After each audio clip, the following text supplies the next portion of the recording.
السلام علیکم دوستو، نیوز آور میں خوش آمدید۔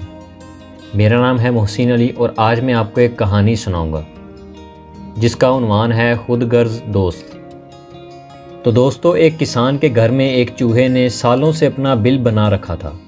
یہ یہاں مزے سے زندگی گزار رہا تھا۔ کھانے پینے کے لیے وہ بچی کچی چیزوں سے گزارا کر لیتا جو اسے انتہائی لذیذ معلوم ہوتی۔ کسان کے گھر والوں کو بھی چوہے سے کوئی پریشانی نہیں تھی کیونکہ وہ کبھی بھی کچن میں موجود چیزوں کو خراب نہیں کرتا تھا۔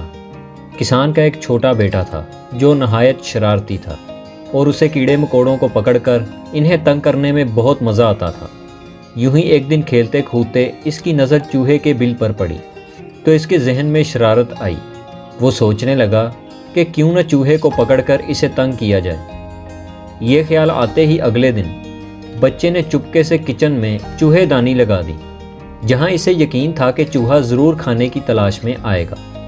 کسان کے بیٹے کو یہ حرکت کرتے ہوئے چوہے نے دیکھ لیا اور بے حد پریشان ہو گیا اور سوچنے لگا کہ اس مشکل سے کیسے جان چھڑائے۔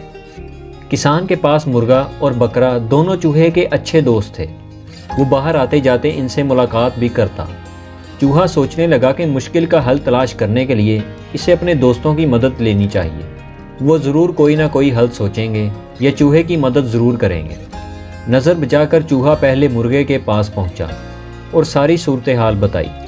چوہے کی بات سن کر مرغا کہنے لگا، دیکھو بھائی، تم میرے اچھے دوست ہو لیکن تمہیں بچانے کی خاطر اپنی جان مشکل میں نہیں ڈال سکتا۔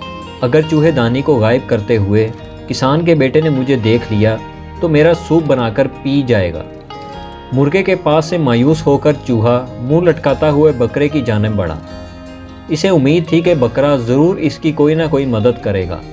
ساری بات بکرے کو بتانے کے بعد چوہا امید طلب نظروں سے بکرے کی طرف دیکھنے لگا تو معذرت خواہ انداز میں بکرا بولا، دوست، میں مشکلوں سے دور بھاگنے والا جانور ہوں۔ اپنے کام سے کام رکھتا ہوں، نہ کسی کو مشکل میں ڈالتا ہوں اور نہ کسی کی مشکل میں مدد کرتا ہوں۔ یوں بھی اس کام میں کافی خطرہ ہے۔ مجھے افسوس ہے کہ میں اس معاملے میں تمہاری کوئی مدد نہیں کر سکتا۔ بکرے کی بات نے چوہے کا دل بری طرح توڑ دیا۔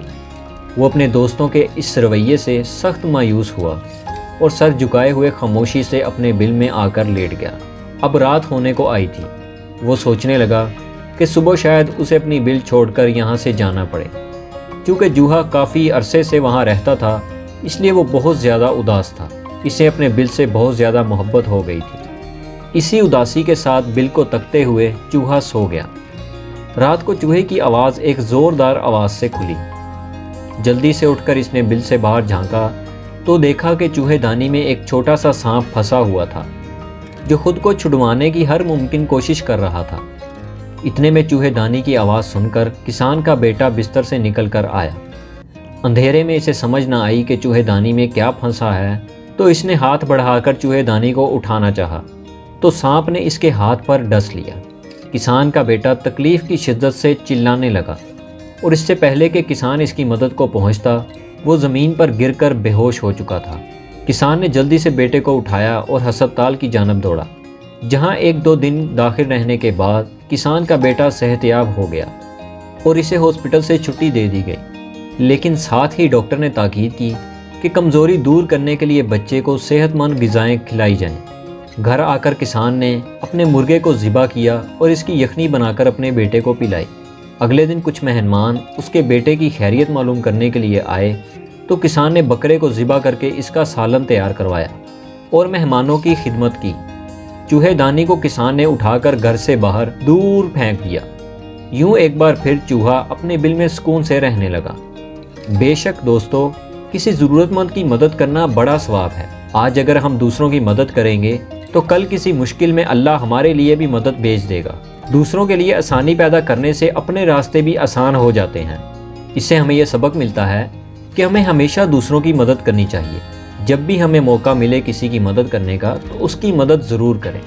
ویڈیو پسند آئی ہو تو ویڈیو کو لائک کریں اور دوستوں کے ساتھ شیئر کریں اور چینل کو سبسکرائب کرنا نہ بھولیں۔ ملیں گے ایک نئی ویڈیو کے ساتھ، تب تک کے لیے خدا حافظ۔